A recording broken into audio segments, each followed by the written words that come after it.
Welcome. My name is, for those of you who don't know me, and I see a lot of familiar faces out there, my name is Wendy Chamberlain from the Middle East Institute, and I'd like to warmly welcome you all to this event on such a beautiful Washington day on behalf of the Middle East Institute. You know, it's a very special honor for us today with this event to honor a man who is already very well known and deeply admired here in Washington. Kuwait's Deputy Prime Minister and Minister of Foreign Affairs, His Excellency Sheikh Dr.Mohammad Sabah Al-Salim Al-Sabah. And you know, there's a great deal to admire as I was looking over his bio. At first, U.S.-Kuwait relations are, as one ambassador recently said, described them are foundational. Kuwait is among America's closest friends and strongest allies, and our history runs deep. I can remember working in the White House in the NSC on counterterrorism during the period of 1990 and 91. And I had little tiny girls then, and they adopted these green T-shirts that said U.S.-Kuwait friendship.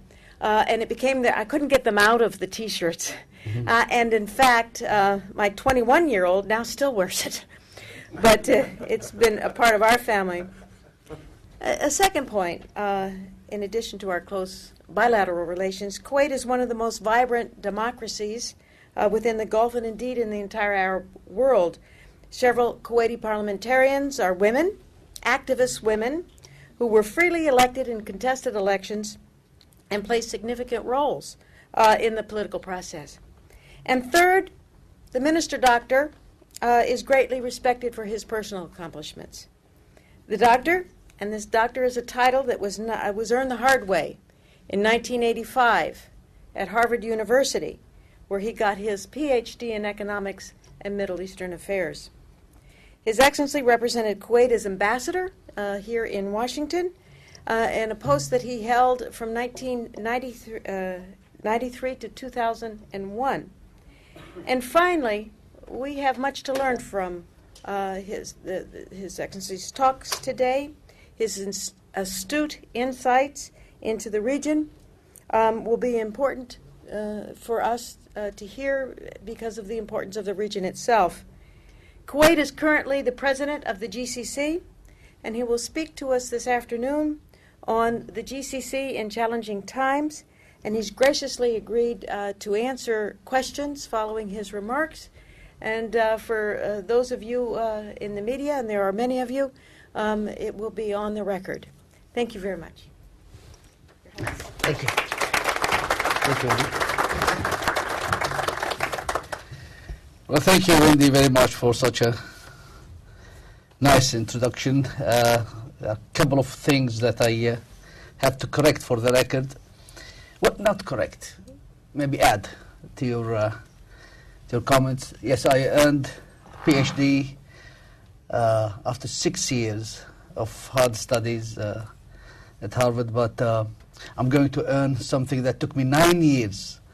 This is going to be an honorary doctorate from my old alma mater, from Claremont McKenna College in California. So, and maybe that's more difficult, but I'm glad that I'm here today with such. Oh my God! I look at the faces around and memories come to mind. Friendships, some of the periods that we've been together. Difficult times, but good times as well. So I will not mention the names because I might miss one of or few of you. So I'm glad really to be here.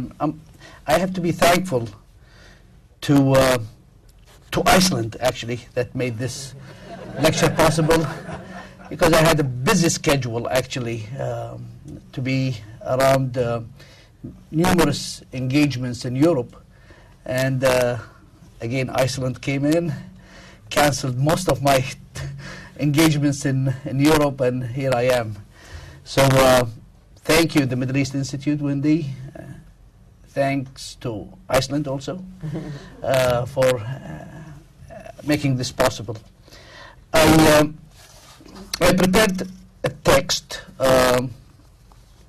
I know exactly that no matter what I say, you have your prepared questions in your mind. But I thought that I would give you a different perspective of what sort of challenges, opportunities that we in the GCC are facing in the next half a century. And I would reserve most of the issues that I think that you would be asking me about for the Q&A period, if you don't mind. The title of the lecture is "The GCC in a Turbulent World," and here I am standing on a plateau of history, taking a peek, a glimpse of what the future holds for the GCC in terms of challenges and opportunities in the next half a century. Since its inception, more than a quarter century ago, the GCC effectively maintained its unity and security as incendiary conflicts and war raged around it.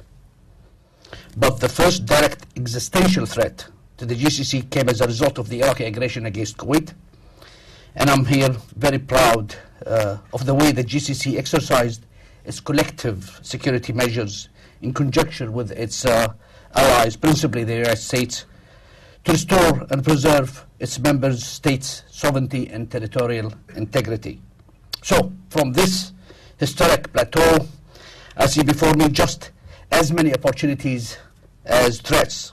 But more than any of these, there are questions. What are the sources and nature of threats to GCC stability in the foreseeable time profile? What are the dynamics of these threats? Are they exogenously imposed or internally generated? Are there intertemporal trade-offs between current and future threats? Can we make a choice between these threats? What are the costs of our decisions? These are but a few questions that our leaders in the GCC have to struggle with on a daily basis. I'll try in this presentation to give as concise a picture as I can of these challenges and their possible solutions. Let me tell you what the framework of the presentation is going to be. I'm going to divide these threats in terms of time profile and the nature of the threats. The immediate, the medium term, and the long term. And it's going to be in terms of geostrategic security. The medium term is economy, and the long term is demography. Let's start with if we look at the closer look at the reality of the Arabian Peninsula geography, we will without doubt reach an unsettling conclusion. Instability in the neighboring countries, from the war in Afghanistan and security challenges in nearby Pakistan, to the Iranian confrontation with the international community, to the denial of the Palestinian people's right to an independent state, and the security risk of conflict in Yemen and the Horn of Africa. All of these clear and present dangers and threats to the GCC represent a formidable challenge to an effective collective national security.